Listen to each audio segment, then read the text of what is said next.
This podcast is sponsored by Uncomfortable Ideas by Bo Bennett, PhD. Challenge your beliefs and embrace the uncomfortable. Discover the power of confronting ideas that push your boundaries. Get the book or enroll in the online course today at uncomfortable-ideas.com. Privacy erosion and the cost of convenience, challenging the status quo. Explore how the gradual loss of privacy in the digital age impacts freedom and why embracing discomfort is essential for change.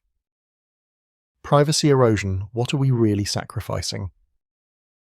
You ever stop and think about how much of your life is basically out there for anyone to see? I mean, it's like every single move we make, every click, every little purchase, every message, there's this constant tracking, and honestly, it feels like the line between private and public is just disappearing.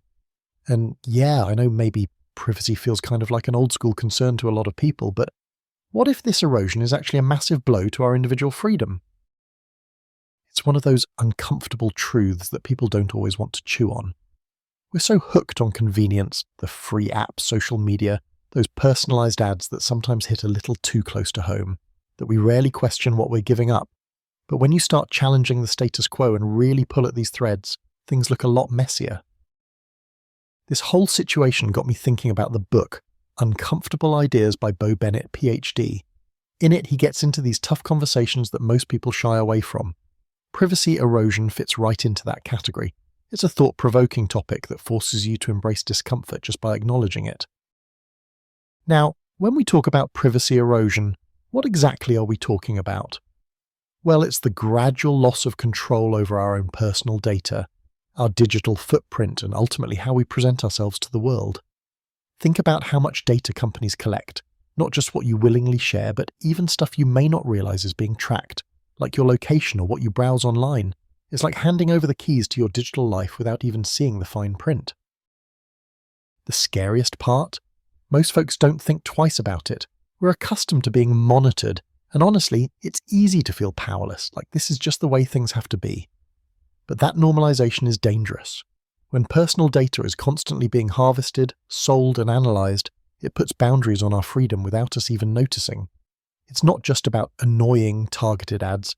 It's about manipulation, social control, and potentially even discrimination. Surveillance capitalism. This idea that our data is a commodity, turning the detailed story of our lives into products that can be bought and sold. Government surveillance. Yeah, that whole debate about security versus privacy is real. The more they track, the less freedom we might have. Self-censorship. When people know they're being watched, it changes how they express themselves. And there's something else. Our digital lives are not just stored data points, but the foundation for how the society judges us. What if a mistake you made years ago online sticks with you forever because it's recorded, analyzed, and possibly used against you? If freedom means having the right to make mistakes, then this ambivalent digital trail seems like an invisible leash. I know this podcast isn't about preaching doom and gloom, but these are exactly those kinds of offensive topics that make us squirm. They force us to confront some harsh realities. But isn't that the point of a thought-provoking podcast? To make us see things differently and maybe, just maybe, encourage us to rethink what we accept as normal. So what can we do? Honestly, there's no magic bullet, but the first step is understanding different perspectives on privacy. It's about really grappling with what we're sacrificing in the name of convenience. Maybe it means being more mindful of what apps we trust or pushing for stronger data protection laws. In a way, privacy erosion is a lesson in embracing discomfort, realizing that sometimes free comes at a price, and that price might be more than we're willing to pay. And if you want to keep pushing these kinds of challenging conversations and explore more uncomfortable ideas, stuff that really makes you question what you thought you knew, check out Uncomfortable Ideas by Bo Bennett, PhD. Explore the book now and discover more about tackling issues many shy away from, but everyone should face. Because only when we're willing to talk about these things, seriously and openly, can we start regaining control over our lives.